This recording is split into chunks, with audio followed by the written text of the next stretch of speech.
Everybody, welcome back. In part one of this episode, we are going to talk to John Thompson and Mukesh Singh about Confluera. So stay tuned.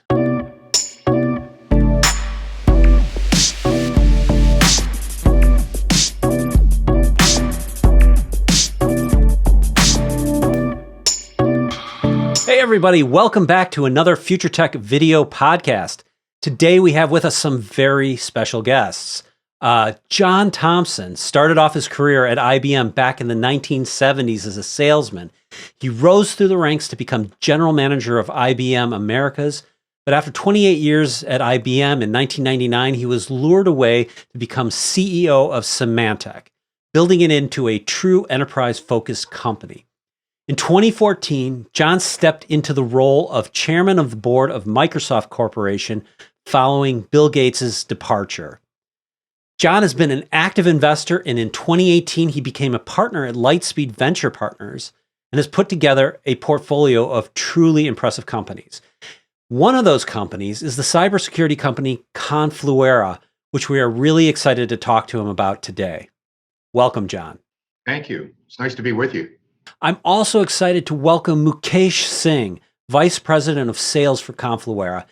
Mukesh has worked at a long list of some of the industry's most prominent companies prior to coming to Confluera. Welcome, Mukesh. Thanks, Chris. Appreciate you guys having me on. I'm so excited to talk to you guys. And as usual, I have my partner in crime, Sundesh Patel, with me. Hey, Chris. Excited to be here, man. Thanks. So, Mukesh, I hear you have some really exciting things happening today. Just raised $20 million Series B. That's pretty exciting, huh? Yeah, we are. I mean, as a company, we are very, very excited to have this funding in right now. It helps us tremendously, especially when it comes to start to building out the teams from an engineering perspective, from a sales perspective, and all the key functions that we need to continue our growth as a company. That's awesome. For all of us. Yeah, that's awesome. So, just to get started, I just want to make sure how's everybody's families doing, John? How's how you and your family doing during this pandemic? Well, this has been an interesting time for all of us. Sandy and I have been in lockdown mode since, I think, March 1st, thereabouts. Yeah. Except for a 24-hour period when I took that 24 hours to go get my knee replaced. Oh. Wow. Good news of that was I got it done before they canceled all elective surgeries in California. More importantly, when you're working from home, you have a lot more time to do PT. So my recovery period was a lot faster, quite frankly, than it normally would have been. So this has worked out okay for us. Yeah, unexpected benefits, huh? For sure. And Mukesh, how are you and your family doing? Everyone's doing well. It's a heck of a change for all of us here because last year from a work perspective, I did 148,000 miles of flying. So I was gone almost every single week. Home on weekends, and now the families, I think they're more trying to get adjusted to having me at home more than anything else. So it's been interesting. It's been fun spending time with the family, and it's been enjoyable so far. Can't complain on that. That's awesome. Yeah, I think it's a great opportunity for some good family time for sure. So my wife reminded me just the other day that we've now been together the longest period of time ever with no interruptions. Wow. That's a great thing though. Ever. That's incredible. I think that's probably true for most of us. That's right. That's exactly right. That's great. And I think, for better or worse for some people, but for me personally, it's been really good experience to spend so much time with the family. So I'm really appreciating that aspect of it. So the pandemic has caused, this massive shift from workers working in the office to work from home. And, companies have worked heroically to make that shift and employed a lot of different technologies to do it. But they, I think, there's a lot of shortcuts taken to get there. And one of the things I think that didn't get enough consideration probably was security. And we were just talking earlier, there was, I think Zscaler was saying there was a 30,000% increase in phishing, malicious websites, and malware targeting remote users, all related to COVID. I mean, there's certainly a lot of increased attack vectors and a lot of increased activity. And I know, Confluera is not an endpoint protection company, but, certainly there's an increased volume of attack traffic that's out there. And, I don't know that companies have good visibility into these things. So what do you see going on? What do you think companies should do to address this gap? I think it's clear that with the level of activity that the COVID situation has created that is online, we are now creating more digital content every day than we ever had before. And as a result of that, there are people who are curious about that digital content we're creating and would like to get their hands on it. Yeah. And so I think every company has to rethink its security strategy in the face of a work from home philosophy that will become, candidly, the new norm. I don't think we'll ever go back to all of us ever being permanently in the office all the time, ever again. Yeah, and I know, one of the big things is sort of defending the core, right? I mean, making sure that the crown jewels are safe, right? Well, it's clear that what all of us love is the opportunity to interact with one another in the office, and we've all got to learn how this video interaction can be sufficient to allow us to move the agenda forward for whatever team or organization that we're a part of. But video meetings are becoming the new norm, not the unnormal norm, but the new norm. And I think all of us have to figure out how to make them more efficient and, quite frankly, more productive. Confluera is playing, has a big role to play in this market right now. With, I think there's never been more of a need for autonomous detection and response. Sundish, when we look at the business here, we're always looking to pick the winners, and picking them early is really critical. I mean, what got you excited about Confluera? I mean, because I know you were one of the people who identified Confluera as a winner. Yeah, at first, what really attracted me to Confluera was the people. Like many great startups that come out of the Valley, it starts with a core group of people, investors, board members, executives, venture capital firms. Once you start seeing the right people coming together, there's just a 1 + 1 = 3 kind of equation where you have great leadership, you have great experiences, people know how to build cultures. People have been there and done it before, and they've made the mistakes in the past too, so they know what mistakes to avoid and how to actually build a startup. So number one, look at the people. But what really, when the rubber met the road for me and really blew me away, was we have a customer here in Chicago I've been doing business with for about 10 years. The CIO is a very transformative CIO, and I mentioned Confluera to him, gave him a basic pitch. We had a couple calls with Confluera. We did a POC on a Monday, and I remember Mukesh flew in on a Monday from New Jersey, and he landed, got to the customer by 10 a.m. At 3:30 p.m., the director of security called me and said, "We love this product. I think we're going to buy it. Talk to our CIO and see if you can get this done this year." So, long story short, the CIO calls me at 5:30 and says, "I can't believe my team wants to buy this product." And 3 weeks later, we had a purchase order. So how often does that happen? Not very often, but when it does, it's really, really special. And so for me, it was when I see a customer telling me this is a solution that actually solves a problem that I have, and I'm going to buy it now, it's pretty impressive. Well, and you mentioned the people. I mean, the lineup at Confluera is pretty significant. I mean, besides John himself on the board, you got Frank Slootman, former CEO of ServiceNow. You got Lane Bess, former CEO of Palo Alto Networks. You got Ravi Matra, just an incredible venture capital, the founder of Lightspeed Venture Partners. And then in addition to, Abhijit as one, and Niloy as one of the founders, you also have Bipul Sinha, who's another famous investor and just an amazing leader, always at the center of great things, so definitely the people are there. So John. Well, I will admit that I too am always first about the people. I've made many investments over the years, and I'll say that many of the times I've made mistakes, it's because I didn't pay attention to the people first. I thought the idea was more important than the individuals who were going to build a team and lead the effort. Those were huge mistakes for me. And so I now always start with who is it and what is his or her track record? And can we align ourselves behind that and expect a good outcome? I fundamentally believe in that these days. Absolutely. Now, that being said, it's also got to be a good idea. Yes. So what was it about the idea that, that was so compelling to you? Yeah, well, in the case of Confluera, for many, many years in the security space, we have had real-time detection of threats. Mm-hmm. What we have not had, however, is real-time blockage. The ability to say, not only is it there and it's happening right now, but I can stop it from happening right now.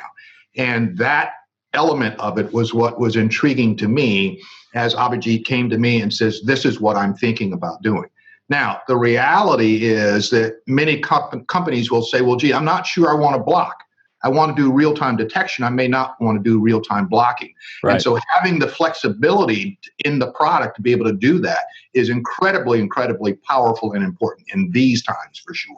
Yeah. I mean, for me, one of the things I think is compelling about the product too is, I see a lot of security sprawl out there, and there's just so many different products and so much information coming from different sources, but it's not being, collated into a comprehensive picture of what the security posture of an organization is, right? And I think the way that Confluera approaches that problem is interesting. So Mukesh, same question to you. What was so compelling about Confluera that really drew you in? So I think when I go back and I think about it, there were three things I looked at that really made a difference for me. One clearly had to be the technology, right? And does the technology make a difference? So when you look at the security landscape today, breaches continue to happen. More now than ever, right? So whatever the tools are you're using, it's still not enough to protect your crown jewels. Mm-hmm. And a lot of what we're seeing right now is your security operations teams, they're continuing to be more overwhelmed with alarms and alerts and trying to figure out what's going on. So it's almost like they're manually trying to connect the dots to figure out what's happening. And that's creating a bigger problem even as we go through the pandemic. So first of all is understanding, does the technology make a difference and does it solve a problem? Yeah. Okay. The second part of it, as we've all talked about, the leadership. You think about it, you got John, you've got Bipul, you got Lynn, you got Ravi, you got Frank on this, right? That's a recipe for success right there. No doubt. Right? And then the third part of it was really and truly my family. As they put it, says, listen, you come from a family of overachievers, go do this and continue to grow. Because that's something for me is very personal, is to whatever I do, whatever step I make, I want to grow and I want to continue moving forward. And this was just a great opportunity for me to do that. Yeah. I mean, so what do you see as the sweet spot here for Confluera? So there's sweet spot use cases. There's a lot of different things that we talk to customers about, but I think John kind of hit on a few of them. The first thing is the real-time storyboarding. And what I mean by that is by being able to identify when you've been compromised. So I look at things three ways. There's an attack, there's a compromise, and there's a breach. The breach is the exfiltration of data. The compromise is they've penetrated your perimeters. They're now inside. So we are focusing on the compromise. I can't stop the attack, but I can stop the breach and still affect the compromise. So if I can understand from the time you've been compromised and give you a visual representation of every single thing that the attacker has done in his attack, every server they've touched, everything they've done, you visually get to see and understand the storyboard. So when you actually go back, and the next piece is going to be the incident response, as John said.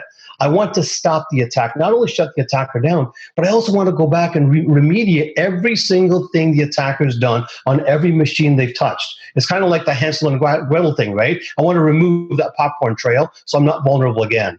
And then the last part about it is really protecting your critical servers. And this is critical to us because whether it's physical, whether it's virtual, whether it's cloud, actually any cloud, it doesn't matter. We can support all of those concurrently, right? That is the big things that we're looking at that we bring value to our customers for, is we are truly a heterogeneous solution that can support anything you've got going on.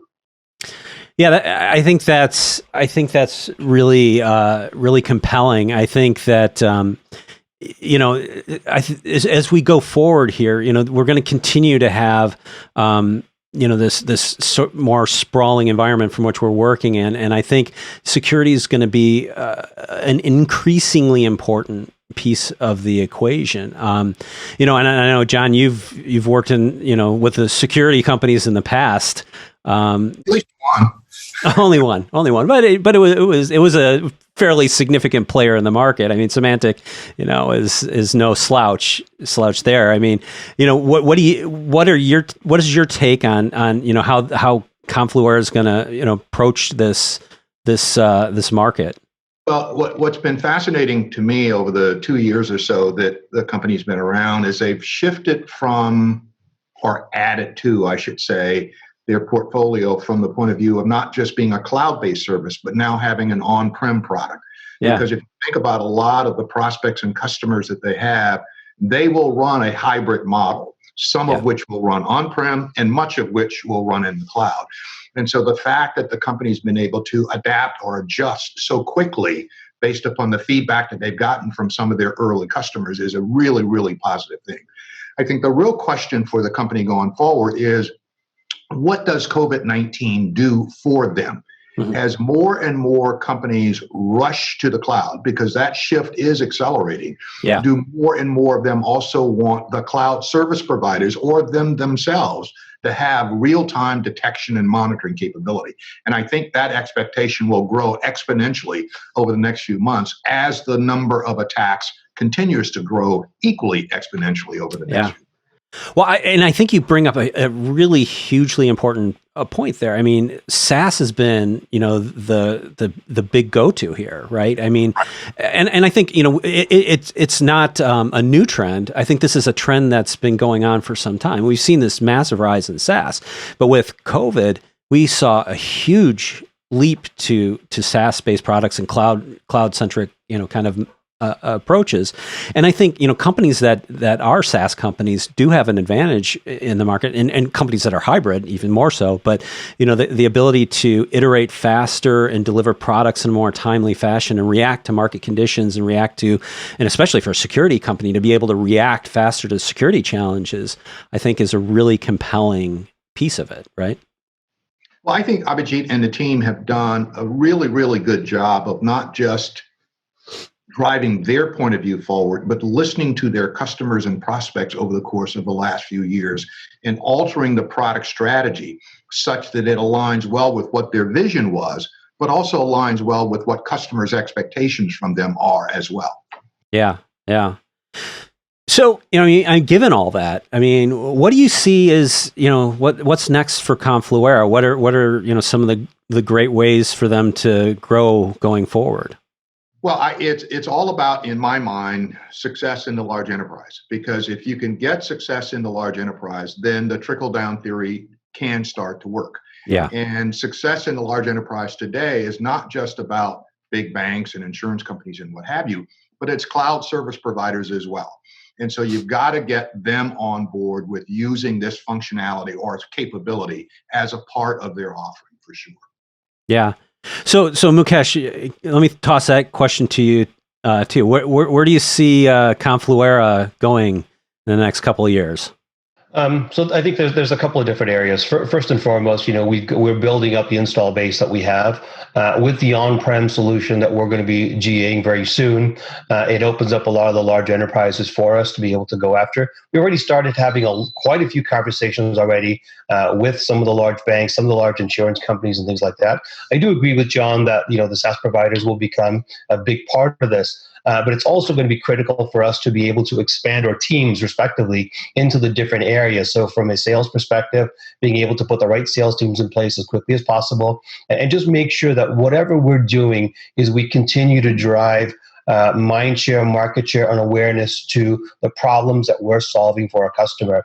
And as we start to scale, right, as John said, we've done a really good job of listening to our customers. Continue to listen to our customers and just make changes where we need to make changes to allow the company to continue to grow.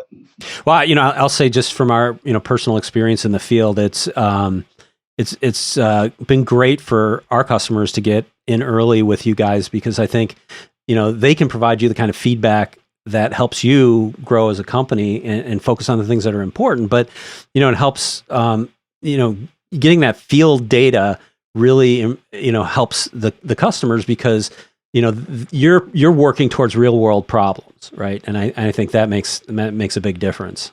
So. Yeah, and I think one of the biggest things we have to focus on, right, which I think we're getting there, is really make sure that once this lockdown has been lifted, that we come out of the gates like a rocket ship. From a product perspective, from a customer perspective, we hit the ground running as soon as possible, right? We cannot be left behind in any way, shape, or form. So that's been my focus from a sales perspective, is helping us to prepare for once this gets lifted. Yes, we have to survive this and we'll get through this, but we have to prepare for what's coming down the road and just come out of this like a rocket ship. Yeah. Well, so how do you prepare for that? I mean, obviously you're building your teams and, building your product and getting good customer feedback. It must be a hard challenge to solve for.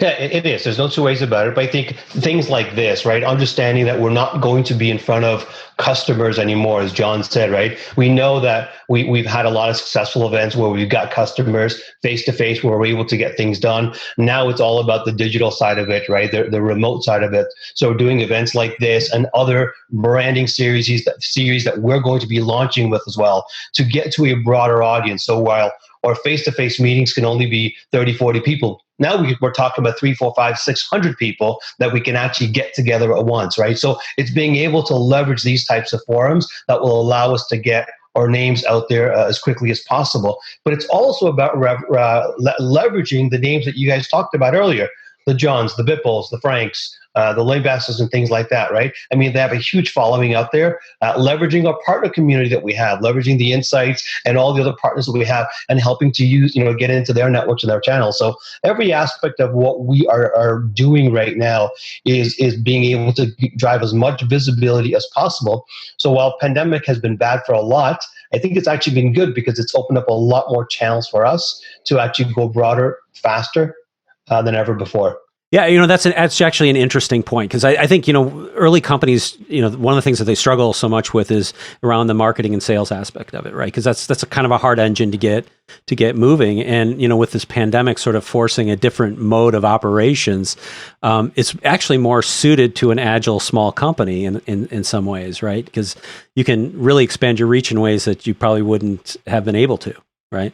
But every company today has to rethink its product. Yeah. Because the product literally has to be self-installable. If we're living in a world where we won't have people that can go out and help customers deploy the product, help them figure out how to use it, we have to make it simpler to deploy and simpler to use. And every single product in the security space certainly needs to have that kind of element to it as well. Well, and that's an incredibly insightful perspective because I think that's what simplicity drives so much today. Everybody's looking for a simpler solution, and security has been a really tricky market because it's hard to understand the value proposition of a lot of security products, and it's hard to they come at it from a lot of different angles. So simplifying that piece of it is a really compelling value proposition, I think. No question. I think Confluera had an incredible moment in time that no one ever could have anticipated, which was they started their Series B round, got it closed just as COVID went haywire. And they now have enough capital on their balance sheet to be able to endure, hopefully, the next 24 to 36 months of this uncertainty while they build out the product platform and expand their customer base. Couldn't have happened to a better company, quite frankly. Very, very. Yeah, I mean, the timing there is quite outstanding. Yeah, I mean, a lot of companies are really, especially small companies, are really struggling with that now. And, timing is everything. It's so important for a small company, a new company. So, Chris, going back to one of the things you guys talked about around simplicity. So one of the things that we've actually been able to perfect from a product perspective is anyone who wants to evaluate the product. We can actually install everything remotely, and we can actually conduct PLCs for customers remotely as well. So we don't need to have anyone on site anymore to do this. Everything can be done by using our SaaS instances that we have and execute a PLC very, very quickly for them. Yeah, no doubt. It is so hard to make that work with a physical appliance that needs to be installed. It's just a non-starter for a lot of companies. People can't travel, people can't open their facilities up to, the risk. So yeah, that has to be a strong advantage too. So that's the end of part 1. So if you like what you saw, click like, hit that subscribe button. That helps a tremendous amount. And if you want to get notifications, click on that bell icon and you'll get notified when we post new content. And I will see you in the next video.